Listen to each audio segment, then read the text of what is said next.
Assalamualaikum warahmatullahi wabarakatuh. Selamat datang di channel tutorial amatir. Perkenalkan, saya Denny Wahyudiarto akan menjelaskan klasifikasi materi dan perubahannya, yaitu materi IPA kelas 7 bab 3 semester ganjil. Oke, langsung saja pada materi kali ini yang akan kita bahas yaitu tentang pengertian materi yang dibedakan menjadi 3, yaitu zat padat, cair, dan gas. Kemudian pengertian dari unsur, senyawa, dan campuran. Yang ketiga, cara memisahkan campuran. Yang keempat, perubahan materi suatu benda, yaitu dibedakan menjadi 2, perubahan fisika dan perubahan kimia. Materi ini saya rangkum dari buku paket IPA kelas 7 semester 1 revisi 2017. Oke, langsung saja kita masuk ke pengertian materi dan zat. Materi adalah sesuatu yang mempunyai massa dan dapat menempati suatu ruang. Materi berdasarkan wujudnya dapat dibedakan menjadi 3, yaitu zat padat, zat cair, dan zat gas.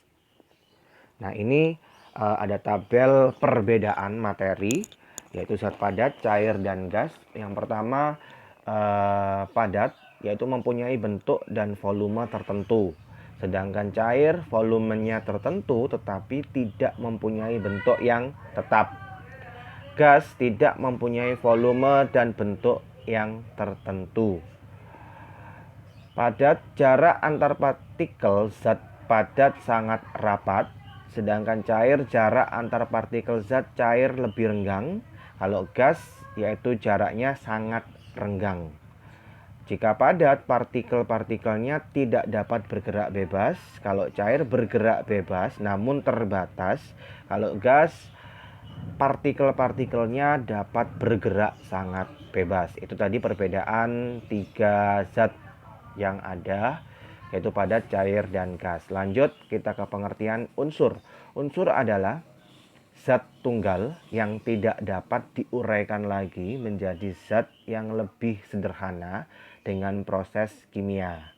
Nah, unsur ini dibedakan menjadi 2, yaitu unsur logam dan unsur non-logam. Jadi jika kalian ingin tahu atom itu apa sih? Atom itu adalah bagian terkecil dari unsur. Jadi kalian kan sering mendengar kata-kata atom. Atom adalah bagian terkecil dari unsur. Nah, unsur tadi dibedakan di 2, yaitu unsur logam dan non-logam. Jika logam, dia berwujud padat pada suhu kamar kecuali air raksa.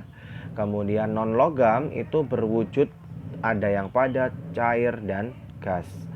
Yang kedua, logam dapat ditempa dan dapat direnggangkan. Ditempa itu dipanaskan kemudian dipukul-pukul seperti saat orang membuat pisau dari besi atau pisau dari baja gitu ya. Non-logam itu bersifat rapuh dan tidak dapat ditempa.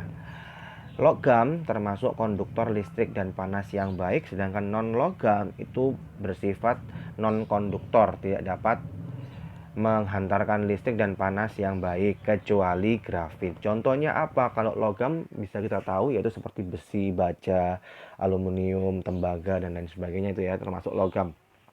Sedangkan non-logam ini kebanyakan contohnya berupa wujud gas seperti oksigen, hidrogen, nitrogen.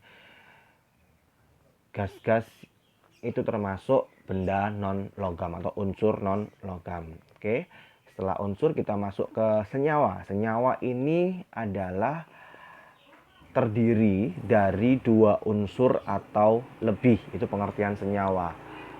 Gabungan 2 unsur atau lebih. Nah, untuk kalian ketahui, ada pada senyawa itu ada namanya molekul. Molekul itu bagian terkecil dari senyawa. Kalau yang tadi atom bagian terkecil dari unsur dari unsur, sedangkan senyawa ini bagian terkecil dari molekul ini adalah bagian terkecil dari senyawa.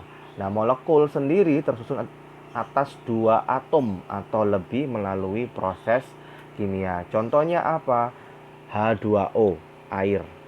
Itu gabungan 2 unsur, unsur hidrogen dan unsur oksigen.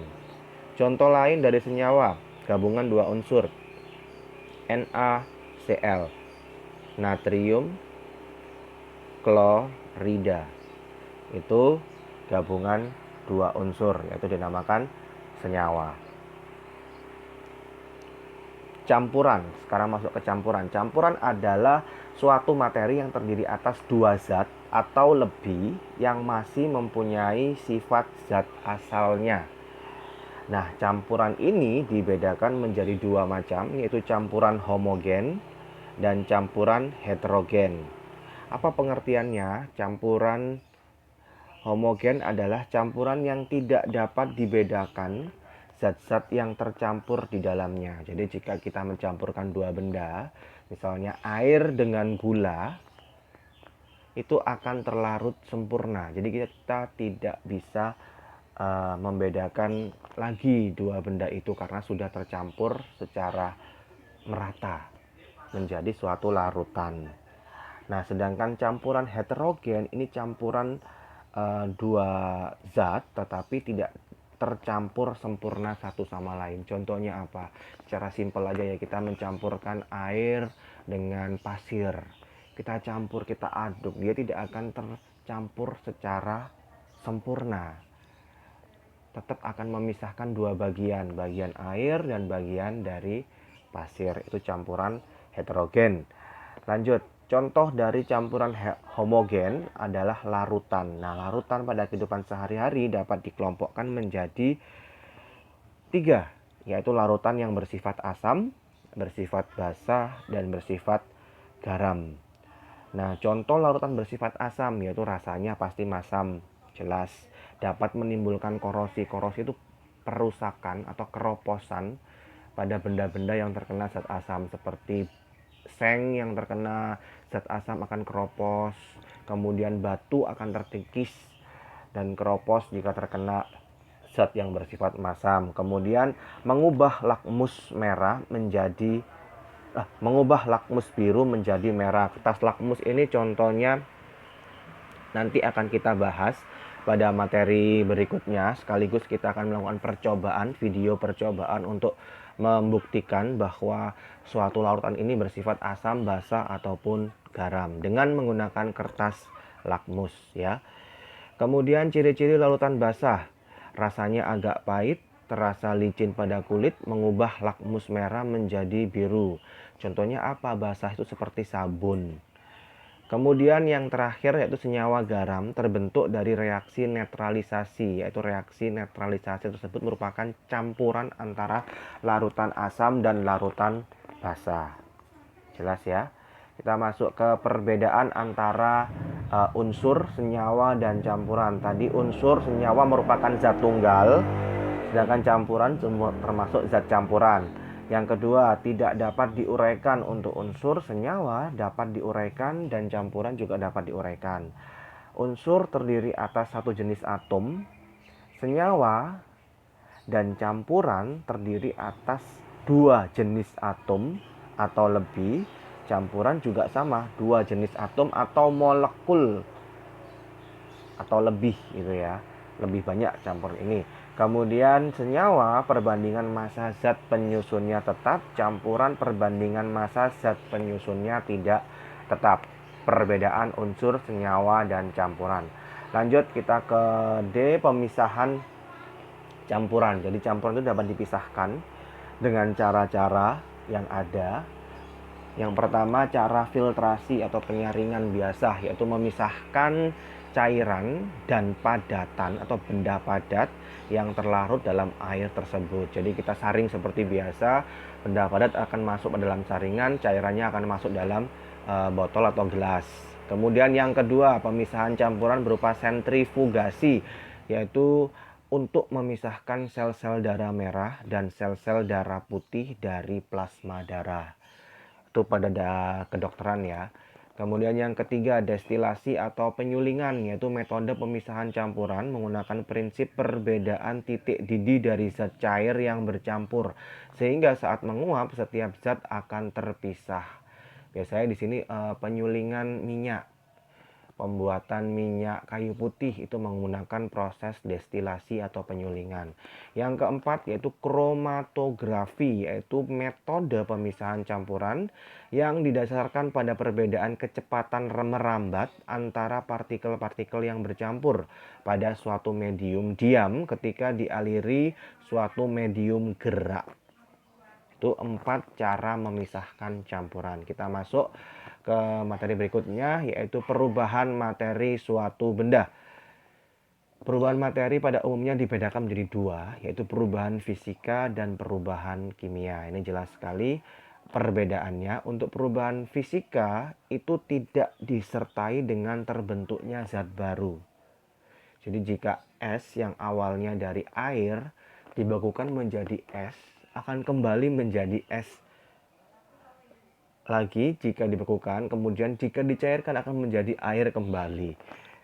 Tidak ada terbentuk zat baru. Itu dinamakan perubahan fisika. Nah, perubahan kimia yaitu menghasilkan atau terbentuknya zat baru dengan sifat kimia yang berbeda dari zat asalnya. Misalnya di sini contohnya singkong menjadi tapai. Singkong yang awalnya bentuknya seperti itu keras, kemudian jadi tapai atau tape, bentuknya jadi lembek gitu ya, dan warnanya juga berbeda. Itu sudah membentuk zat baru, dinamakan perubahan kimia.